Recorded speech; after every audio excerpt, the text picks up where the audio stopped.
Just over a decade ago, I returned to my home in Malawi to attend my sister's funeral. The heavy toll of HIV and AIDS stole away parents, business leaders, teachers, all with dreams to providing a better life for their own children. Some of these orphan children visited my sister's funeral. After realizing that these kids were just there for food, it just broke my heart. I knew for sure that I needed to do something to give them food, the simple thing they had to eat. And so then I started to Maloto. It started small with the Kwitu Women's Group. 20 women, many widowed by HIV and AIDS, fed 20 AIDS orphans. Now, 10 years later, those seeds of change have bloomed large. The same dedicated women now feed over 300 children 3 times per week with food they grow themselves. The children not only received the nutrition they need, they also received after-school tutoring, mentoring, and HIV and AIDS counseling. As we're feeding, it was apparent that we can't just feed. We need to go beyond. We needed to have a proper quality education, an international standard.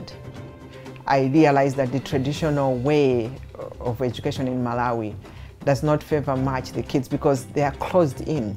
They don't think outside the box, and I wanted to do something different. We started Mzuzu International Academy with 35 students. Now we are over 170 students.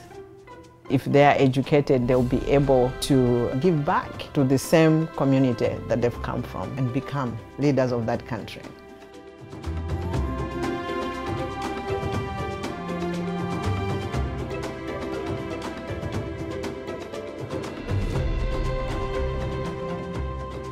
The only solution to Malawi's problems is to empower the local communities. It's really exciting to have this edition of the Kwitu Kitchen. The Empowerment Project is a big opportunity for the women to be able to do things on their own.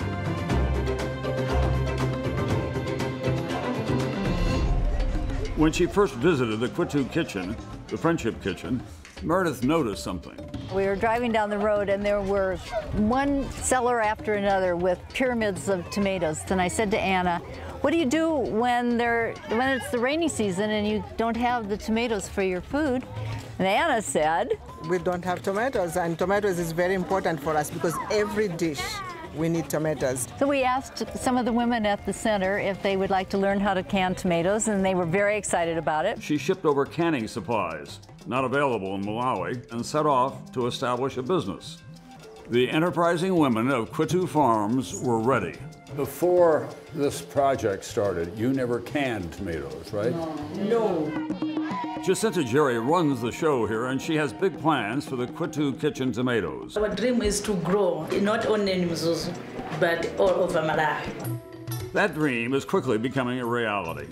The Kwitu Kitchen tomatoes are sold in more than 15 supermarkets around Malawi and upscale lodges like this one in the capital city of Lilongwe. The Kwitu Kitchens project is representative of what works here, not handouts, but local solutions to local problems. The women of Mzuzu have made the most important investment they could in their children and their future. And it all started with tomatoes from their backyards. It started out as a simple little idea, has taken on a life of its own.